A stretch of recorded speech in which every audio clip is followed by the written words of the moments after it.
गुरु प्यारी साध संगत जी,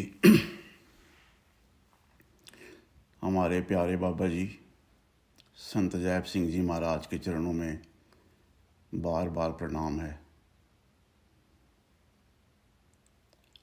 आज हम सभी यहाँ पर जो इकट्ठे हुए हैं, जो ये सत्संग का कार्यक्रम चल रहा है, वो हमारे महान गुरु प्यारे बाबा जी की याद में हम यहाँ मना रहे हैं।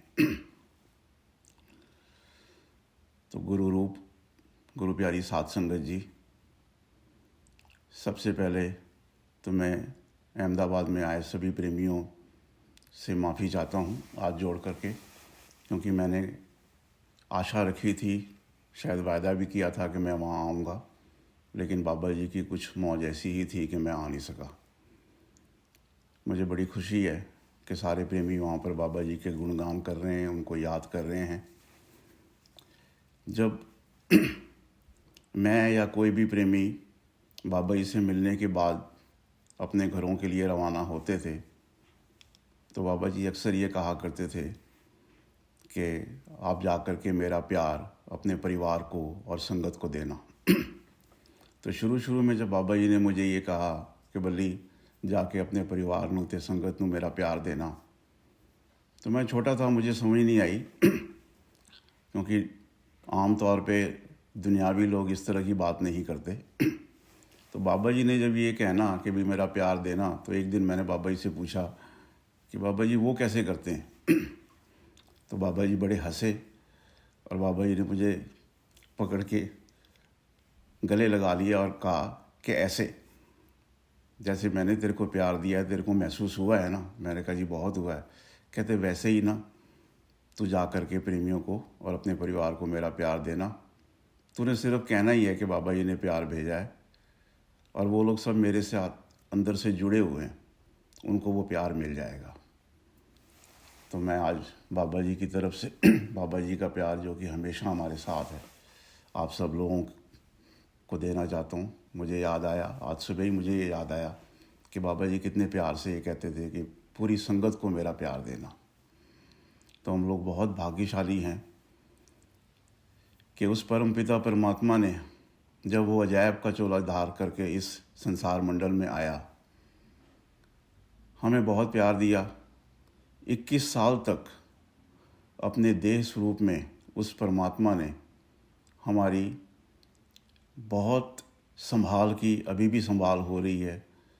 बहुत दर्शन दिए, बहुत प्यार दिया, बहुत कुछ सिखाया, बहुत सुनाया। कुछ प्रेमियों को तो शायद 21 साल से भी ज़्यादा समय बाबा जी के चरणों में बिताने का मौका मिला है, वो बहुत भाग्यशाली हैं। कुछ लोगों को कम मिला है, लेकिन उस परमात्मा ने जो हम पर इतनी दया करी है, और हम पे दया और कौन कर सकता है। तो उनके गुणगान करने के अलावा, उनकी याद में बैठने के अलावा, उनकी बातें मानने के अलावा हमारे पास और कुछ नहीं है।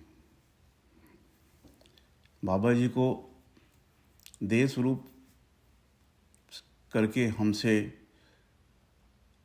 दूर गए 26 साल हो गए। ये भी बाबा जी की मौज ही थी। बाबा जी ने इसके बारे में कई सत्संगों के अंदर हमें डायरेक्ट रूप से भी कहा, कहानियों के जरिए भी कहा, संतों की वाणियों के ऊपर सत्संग करके भी बताया कि ये सच्चाई क्या है। बाबा जी कहा करते थे कि संत हमेशा परमात्मा की मौज में आते हैं, और जितना समय उनको दिया जाता है वो बिताने के बाद परमात्मा की मौज में ही वापस चले जाते हैं। पहली बात तो वो आना चाहते ही नहीं इस मंडल में, लेकिन वो अपने गुरु का हुक्म मोड़ नहीं सकते, और वो आते हैं हम जैसे जीवों के लिए। और जब उनका गुरु उनको हुक्म देता है तो वो बिना किसी झिझक के वापस चले जाते हैं। आप सब लोगों ने सुना ही होगा कि बाबा जी ने गुरु अमरदेव जी महाराज के आखिरी क्षणों का जो विवरण है, जिस वाणी में, जिसको सद की वाणी कहते हैं, सद की वार कहते हैं, उस पर सत्संग किया था। उसमें बाबा जी ने बहुत स्पष्ट रूप से बता दिया था कि संतों का इस संसार मंडल से वापस जाना क्या होता है। हम लोगों के लिए तो वो मौत होती है, हम डरते हैं उससे, लेकिन संतों के लिए उनके अपने घर वापस जाने का वो एक मौका होता है और उसमें उनको बड़ी खुशी होती है। तो वो जो वाणी बाबा जी ने जिस पर सत्संग किया था, वो मैं कुछ सरल करके हिंदी में कुछ उसका एक हिस्सा मैं पढ़ना चाहूँगा। आप लोग जानते ही हो कि गुरु अमरदास जी के पड़ पोते भाई सुंदर ने ये वाणी का उच्चारण गुरु अर्जन देव जी महाराज के आगे किया था कि गुरु अमरदास जी के जाने के समय क्या वहाँ पे नज़ारा था, क्या बातें हो रही थी। तो इस वाणी में ज़्यादातर भाई सुंदर उस समय का बयान कर रहे हैं और बीच बीच में गुरु अमरदास जी महाराज भी इसमें कह रहे हैं। तो वाणी इस तरह से है कि जब जाने का बुलावा आया, गुरु साहिब परमात्मा के नाम में लीन हो गए। वह अमर, अचल, अतोल परमात्मा केवल परमात्मा की भक्ति से ही प्राप्त होता है। सद्गुरु को परमात्मा का भाना अच्छा लगा और वे परमात्मा के पास चले गए। सद्गुरु ने परमात्मा से प्रार्थना की, मेरी लाज रखो, मेरी लाज रख लो, मुझे वो नाम दो जो कि माया से प्रभावित नहीं होता है और जो अंत समय मेरा साथी बनकर मृत्यु और उसके संदेशवाहक यमदूत को नाश कर देता है।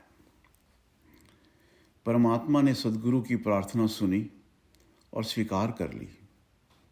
अपनी दया करके परमात्मा ने सद्गुरु को अपने आप में समा लिया और कहा, धन्य है, धन्य है, वाह वाह है। अब गुरु अमरदास जी महाराज जी कह रहे हैं कि सुनो मेरे शिष्यों, मेरे पुत्रों और भाइयों, सद्गुरु को परमात्मा का भाना अच्छा लगा। मेरा परमात्मा मुझे शाबाशी दे रहा है। जिन्हें परमात्मा का भाना अच्छा लगता है वे ही भक्त होते हैं, वे ही सद्गुरु होते हैं। परमात्मा की अनंत अनहद दया बरस रही है। परमात्मा आप सद्गुरु को गले लगा रहे हैं। मेरे पुत्रों, मेरे भाइयों, मेरे परिवारजनों, अपने मन में झांको और देखो, धूमधाम से आया हुक्म टाला नहीं जा सकता है। सद्गुरु परमात्मा के पास जा रहे हैं। अपनी मौज में सद्गुरु उठ गए और अपने परिवार को बुलाया और कहा, मेरे लिए कोई रोना नहीं, मुझे ये बिल्कुल भी अच्छा नहीं लगेगा। जिस किसी को अपने मित्र की शान अच्छी लगती है तब वो खुश होता है जब उसके मित्र को मान मिल रहा होता है। मेरे पुत्रों और मेरे भाइयों, आप देखो और विचार करो, वो परमात्मा मेरा सद्गुरु आप ही मुझे बढ़ाई दे रहा है और अपने मान का चोला मुझे पहना रहा है। सद्गुरु आप ही प्रकट हो गए हैं और मुझे अपने सिंहासन पर बिठा रहे हैं। ये सत्संग मैगज़ीन के अंदर भी कई दफ़ा छप चुका है और आम तौर पे ये वाली वाणी सिख धर्म के अनुसार जो है अंत समय के लिए पढ़ी जाती है। लेकिन बाबा जी ने ये वाणी पे जो सत्संग किया है उसके अंदर बाबा जी ने स्पष्ट बता दिया है कि वो कहाँ गए हैं और ये सब किस तरह से होता है। बाबा जी का जो आखिरी भजन जो हमें बाबा जी के चोला छोड़ने के कुछ दिनों बाद मिला था, मुझे यकीन है कि कुछ प्रेमियों ने ये भजन इस प्रोग्राम में भी गाया होगा। कौन कहे मैं मर जाना है, उसके अंदर भी बाबा जी ने बिल्कुल साफ ये कहा है कि कौन कह रहा है कि मैंने मर जाना है, मैंने तो अपने घर जाना है, मैंने कृपाल के घर जाना है। तो बाबा जी तो अपने घर गए हैं, ठीक है, ये भी उनकी मौज थी। हम लोग शरीर करके उनसे दूर हैं, ये भी उनकी मौज है। लेकिन बाबा जी ये भी कहते थे कि गुरु शरीर थोड़ी होता है, गुरु तो तुम्हारे अंदर है। जैसे बाबा जी ने कहा कि मेरा प्यार देना, बाबा जी ने यही तो कहा था कि जो लोग मेरे से जुड़े हुए हैं, जब उनको जा कर के तू प्यार देगा तो वो मेरे साथ और भी जुड़ जाएंगे और वो प्यार अपने आप ही महसूस कर लेंगे। बाबा जी के जीवन काल के अंदर बहुत सारी ऐसी घटनाएं बहुत सारे प्रेमियों की हैं कि जिसके अंदर उन्होंने ये महसूस किया, ये उन्होंने तजुर्बा किया, देखा, साक्षात देखा कि कैसे बाबा जी उस समय देह करके तो आश्रम में हुआ करते थे या दे करके वो बाहर विदेशी यात्राओं पे गए होते थे, लेकिन उनके सुख में, उनके दुख में, उनकी परेशानियों में जब जब भी उन्होंने बाबा जी को याद किया, बाबा जी उनके पास ही उनको खड़े मिले। बाबा जी ने भजन भी में ये लिखा है ना कि याद किया जब भी भक्तों ने, नंगे पैरों दौड़ा आया। वो बिल्कुल आए, नंगे पैरों दौड़े आए। मुझे घटना याद आती है कि सुख में भी बाबा जी साथ में होते थे, दुख में भी साथ में होते थे। तो कुछ घटनाएं हैं जो मेरे अपने जीवन काल की हैं, मैंने पहले भी सुनाई होंगी शायद, लेकिन बार बार वो घटनाएं याद करने से बहुत बाबा जी की दया, बहुत सुकून मन को मिलता है और ये तसल्ली मिलती है कि बाबा जी कहीं नहीं गए, बाबा जी हमारे साथ ही हैं। जब मुझे शुरू शुरू में नाम मिला और एकदम से जब मेरा जीवन पलट गया, मैंने फिल्में वगैरह देखनी बंद कर दी, तो इसकी जब शिकायत की गई कि मैं तो साधु बनने चला हूँ तो बाबा जी ने मुझे एक दिन बुला के बोला कि बेटा तुम गृहस्थी आदमी हो, जो तुम्हारा पहले कार्यक्रम चलता था, जो तुम्हारी दिनचर्या चलती थी, जो लाइफस्टाइल था, तुम उसे जारी रखो और उसके साथ में बैठ के भजन भी करो, तो तुम फिल्म वगैरह भी देखने चले जाया करो। तो मैंने कहा जी ठीक है। तो जब मैं काफ़ी समय के बाद फिल्म देखने के लिए गया अपने भाई के साथ, तो वहाँ जा कर के जैसे बाबा जी ने कहा था कि कोई नहीं, तो वहाँ बैठ के भी सिमरन कर सकता है। तो वहाँ बैठ कर के भी जब मैंने सिमरन किया तो वहाँ बैठे हुए थे, तो मुझे लगे कि बाबा जी अगली सीट पे बैठे हैं, बाबा जी मेरी तरफ देख रहे हैं, मैं बाबा जी को देख रहा हूँ। तो मुझे लगा कि शायद ये कोई ऐसी छलावा है। फिर मैं दूसरी तरफ देखूं तो बाबा जी वहाँ पे भी मुझे नज़र आए। तो बाद में जब मैंने बाबा जी को कहा कि बाबा जी ये क्या चमत्कार हुआ कि आपने मुझे कहा कि भी तूने जाना है फिल्म देखने, तू गया, तू जा वहाँ पे। तो मैं वहाँ गया तो आप भी मेरे साथ साथ गए, आप भी फिल्म देख रहे थे, आप मेरे को देख रहे थे। बाबा जी कहते हैं बेटा जहाँ पे भी सेवक अपने गुरु को याद करता है, गुरु वहाँ पर मौजूद होता है। तो ये कोई सुनी सुनाई बातें नहीं है, ये खुद बाबा जी ने अपनी दया करके अपने दर्शन ऐसी ऐसी जगह भी दिए, ऐसी ऐसी जीवन की भी घटनाएं हुई कि जहाँ पे अक्सर लोग अपने गुरुओं को, परमात्मा को भूल जाते हैं, लेकिन जो याद करते हैं वो देखते हैं कि भी बाबा जी कैसे वहाँ पे भी मौजूद होते हैं। जब मेरी शादी होने वाली थी, बारात चलने से पहले सेराबंदी के दौरान जब वो सिर पे रख देते हैं तो ऐसे ही आंखें बंद जैसी हो गई। तो बाबा जी की दया से जब उनकी याद चली तो बड़ा दिल में ऐसा वैराग जैसा आया। तो मैं उठ के वहाँ से फिर बाद में जी 28 बालीनगर का जो हमारा मकान था उस टाइम, सिंगल स्टोरी था, उसकी सीढ़ियों वाला दरवाज़ा खोल के मैं वहाँ चला गया और वहाँ जा कर के मुझे बहुत बहुत भावनाओं में बह गया, आंखों में आंसू आ गए। तो बाबा जी वहाँ पे भी मेरे साथ सीढ़ियों में आके बैठ गए कि कोई नहीं बल्ली, तगड़ा बन। और बहुत सारी ऐसी घटनाएं, सुख वाली घटनाएं भी थी, तकलीफ़ वाली घटनाएं भी थी। जब मेरे बेटे राजू का एक दफ़ा गिर के कॉलर बोन टूटने का हादसा हुआ, तो मैं बाबा जी को नहीं बताना चाहता था, लेकिन क्योंकि बाबा जी का ये हुक्म था कि बल्ली परिवार की राजी खुशी का ना मुझे पता देते रहा करो। तो मैंने बाबा जी को पत्र लिखा जिसमें मैंने बहुत हल्के तरीके से ये कहा कि भी बाबा जी राजू गिर गया है और उसकी कॉलर बोन जो है वो थोड़ी क्रैक हो गई। अब उन दिनों के अंदर जो चिट्ठी बाबा जी के पास पहुंचती थी उसके अंदर 5-7 दिन तो लग ही जाते थे, लेकिन जैसे ही मैंने चिट्ठी डाली, जैसे आज डाली, तो अगले दिन तो बाबा जी वहाँ पे दिल्ली आ गए, हमारे घर आ गए, और मैं देख के हैरान रह गया। और आते ही बाबा जी ने पहले राजू का हाल पूछा। बाबा जी के आने का कोई प्रोग्राम नहीं था, कोई सत्संग का प्रोग्राम नहीं था। तो मैंने कहा, बाबा जी आपको चिट्ठी मिल गई? कहते हैं और। तो बाबा जी ने आके राजू को बड़ा प्यार दिया, हमारे पूरे परिवार को बड़ा प्यार दिया। तो बाबा जी बेशक देह स्वरूप करके यहाँ नहीं है, मैं बार बार यही बात कह रहा हूँ, लेकिन वो हमारी यादों में, हमारे प्यार में, हमारे सिमरन में हमेशा ही हमारे साथ हैं। जब सांपला बनाने का बाबा जी ने हुक्म दिया, उनकी दया से ही वो काम चला, आगे बढ़ा।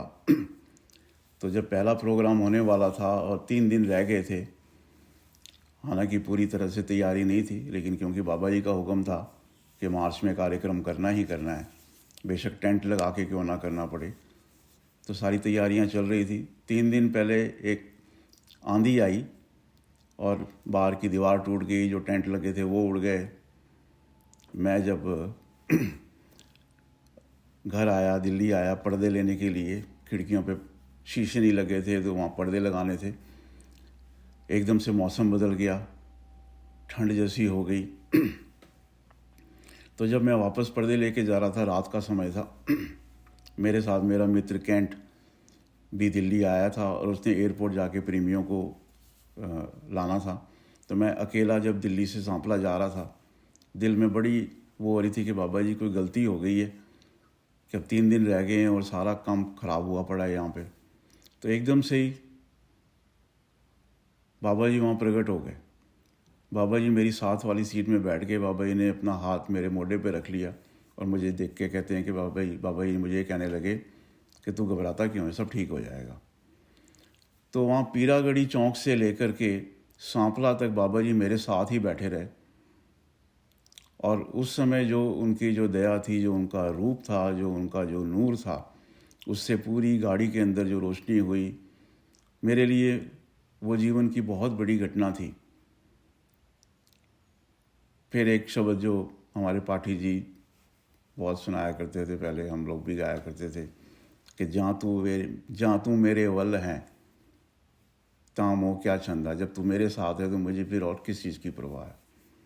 तो बाबा जी हम सब लोगों के साथ में हैं, हमेशा से पहले भी थे, अभी भी हैं, आगे भी रहते रहेंगे। हमें सिर्फ बाबा जी को याद करना है, प्यार करना है, उनकी बातों को मानना है, सिमरन करना है, उनसे बेनती करनी है। एक शब्द है गुरु अर्जन देव जी महाराज का। क्योंकि हम लोग दुनियावी जीव हैं, हम लोग अभी भी शरीर से चिपके हुए हैं, तो हम गुरु को भी उसी लेवल पर चाहते हैं। हम चाहते हैं कि गुरु भी हमारे को शारीरिक रूप से ही प्यार करे, शारीरिक रूप से ही गले लगाए, लेकिन संतों का भाव कुछ और होता है। खैर वो संतों का भाव है, ये उनकी मौज है। हम तो दुनियावी जीव हैं, तो हम तो दुनियावी लेवल की ही बात करेंगे। तो बाबा जी से यही बेनती करेंगे और यही पूछेंगे कि बाबा जी कब आओगे,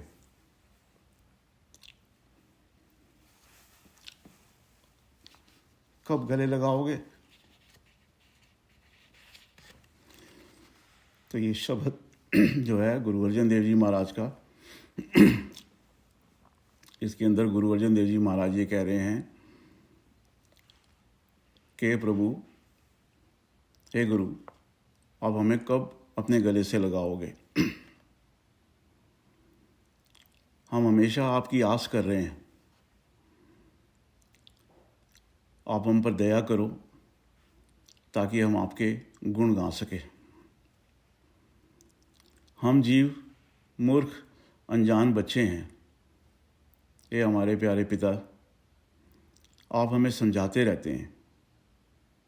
पुत्र बार बार हर वक्त भूलता है, बिगड़ता है, हम अपने जीवन को बिगाड़ लेते हैं। लेकिन जो जगत का पिता है, जो हमारे प्यारे बाबा जी हैं, वो हमें फिर भी प्यारे ही लगते हैं। हे परमात्मा, हे हरि, हे स्वामी, जो कुछ तू हमें देता है वही कुछ हम ले सकते हैं। तेरे बिना मुझे कोई और जगह नहीं सूझती है जिसके पास हम जा सकें। जो भक्त प्रभु को प्यारे लगते हैं उनको प्रभु जी भी प्यारे लगते हैं। वो प्रभु की ज्योति में अपनी जिंद मिला के प्रभु की ज्योति से एक मेक हुए रहते हैं। परमात्मा खुद ही दयाल होकर जीवों के अंदर अपना प्यार पैदा करता है। नानक परमात्मा की शरण में पड़ा है, प्रभु के द्वार पर पड़ा हुआ है और परमात्मा खुद ही उसकी लाज रखता है। तो मैं आपसे विनती करूंगा कि आप भी अगर हो सके तो ये शब्द गाएं साथ में।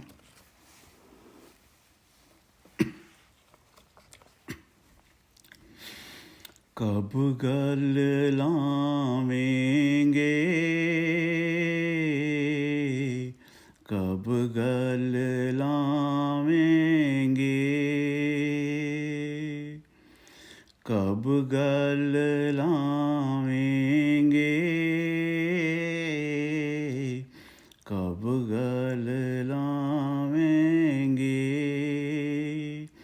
हाँ तुमरी करो नित्य आस प्रभ मोहे, कब गल लावेंगे। हाँ तुमरी करो नित्य आस प्रभ मोहे, कब गल लावेंगे।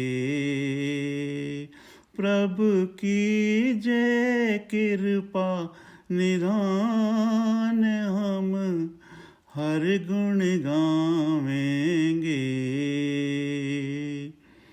कब गल लावेंगे, कब गल लावेंगे, कब गल लावेंगे, कब गल लावेंगे।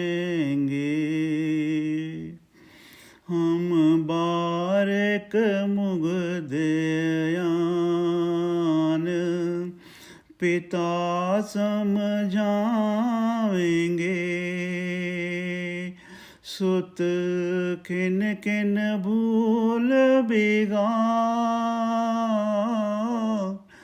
जगत पित भावेंगे। सुत खिन खिन भूल बिगाड़, जगत पित भावेंगे।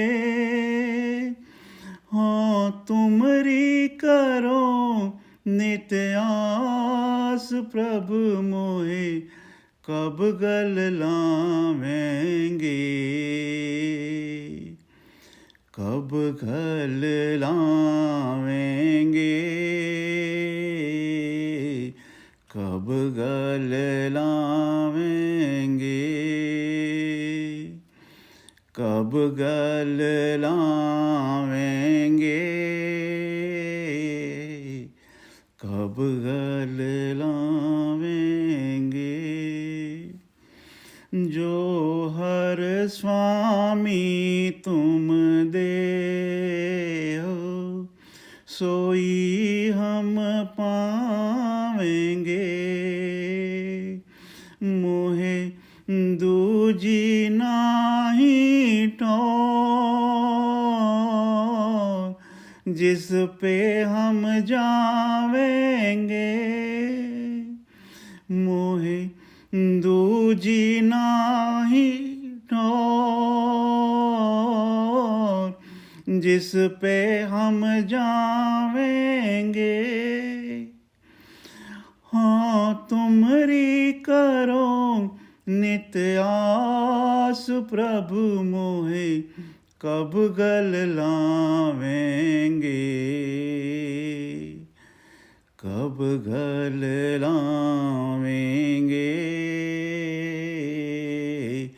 कब गल लावेंगे।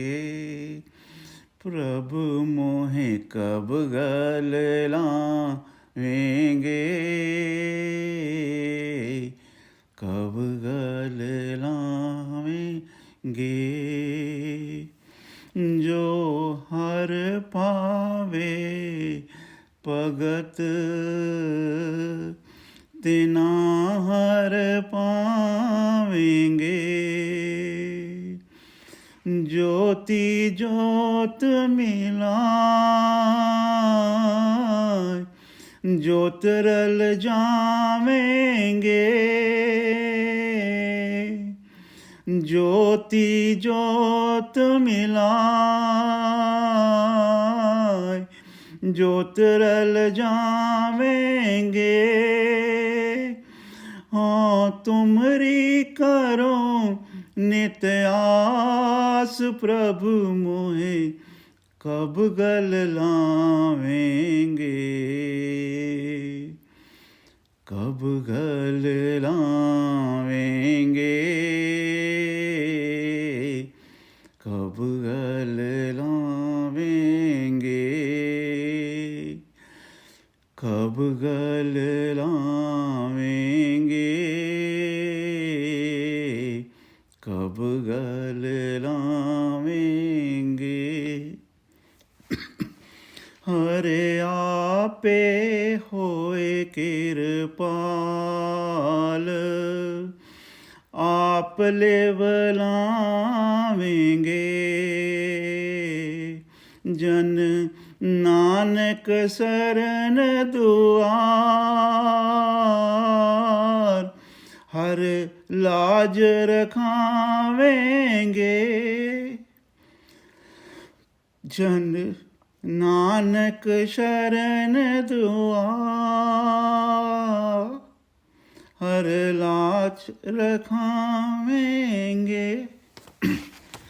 हाँ तुमरी करो नित आस, प्रभु मोहे कब गल लावेंगे,